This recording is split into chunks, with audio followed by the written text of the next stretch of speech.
Assalamualaikum warahmatullahi wabarakatuh. Pemirsa yang dirahmati oleh Allah Subhanahu wa taala. Kembali lagi bersama saya Dr. Meldi Muzada Elva. Syukur alhamdulillah kita kembali bertemu dengan bulan suci Ramadan. Bulan yang penuh keberkahan dan bulan yang penuh dengan ampunan dari Allah Subhanahu wa taala. Tentunya di bulan suci Ramadan ini kita melaksanakan ibadah puasa, yang mana ibadah puasa itu mulai kita lakukan pada saat adzan subuh sampai berbuka puasa ketika adzan maghrib. Seperti yang kita ketahui bersama, bahwa salah satu anjuran dan sunnah dari Nabi Muhammad SAW adalah kita melaksanakan sahur dan mengakhirkan dari sahur tersebut. Apa makna rahasia yang terkandung ketika Rasulullah SAW menganjurkan kita untuk melaksanakan sahur? Seperti yang kita ketahui bersama, bahwa pada saat kita melakukan aktivitas harian, kita memerlukan suatu energi.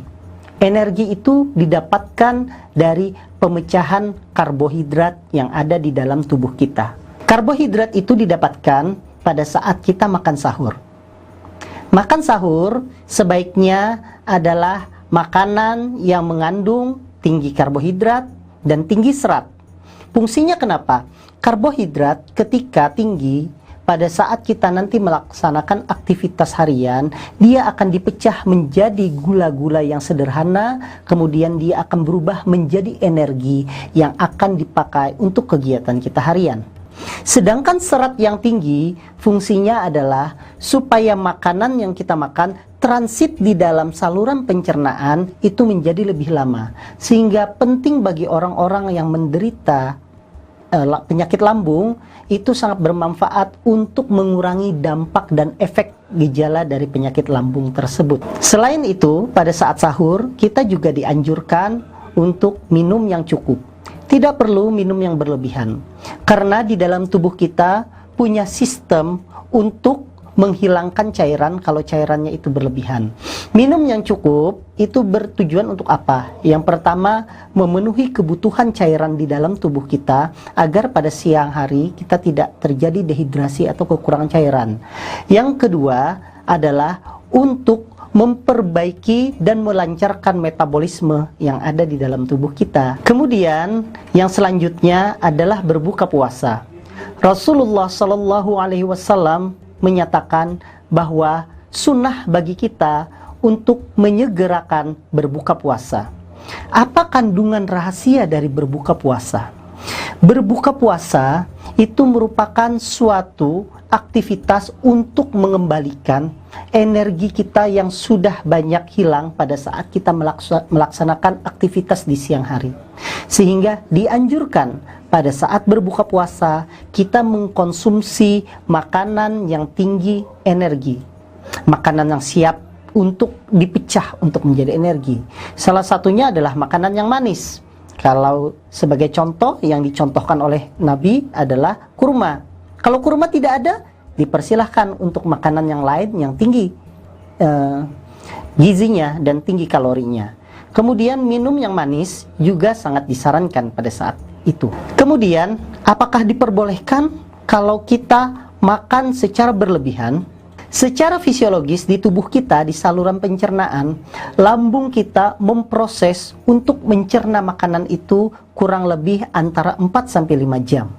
Jadi, kalau kita melakukan aktivitas makan yang berlebihan, itu akan menyebabkan loading atau isi dari lambung itu menjadi berlebihan dan akan menyebabkan seseorang menjadi merasa kekenyangan. Dan itu akan terasa tidak nikmat dan tidak nyaman bagi orang yang berbuka puasa. Sehingga disarankan kalau kita berbuka puasa, makanlah dulu yang ringan-ringan saja tetapi tinggi kalori. Kemudian silahkan lakukan dulu aktivitas seperti sholat maghrib. Kemudian setelah itu disarankan baru makan yang besar, seperti makan nasi dengan lauk-pauknya. Apa tujuannya? Tujuannya adalah agar mempersilahkan lambung kita untuk mempersiapkan diri dari yang semula kosong kemudian terisi makanan. Itu yang pertama. Kemudian yang kedua, agar dipersiapkan dulu bahwa makanan yang didapatkan itu adalah makanan yang tinggi kalori, yang mudah cepat dipecah menjadi gula yang sederhana. Itu berfungsi untuk mengembalikan lagi energi-energi kita yang sudah hilang pada saat kita melakukan aktivitas di siang hari. Kemudian setelah itu, setelah jeda kita melakukan sholat maghrib, baru dipersilahkan untuk makan yang lebih kompleks lagi.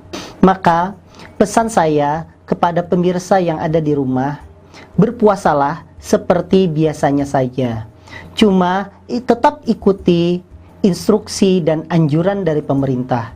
Kita tetap berpuasa seperti biasa, tetapi kita beribadah, memperbanyak ibadah kita di rumah saja, tetap menjaga aktivitas fisik, tetap menjaga pergaulan, tetap social distancing, tetap physical distancing.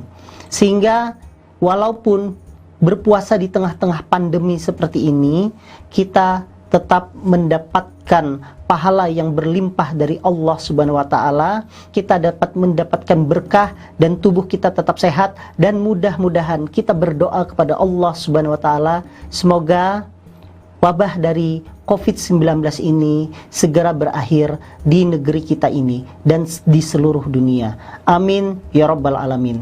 Demikian pesan dari saya, dari Dr. Meldi Muzada Elva. Wassalamualaikum warahmatullahi wabarakatuh.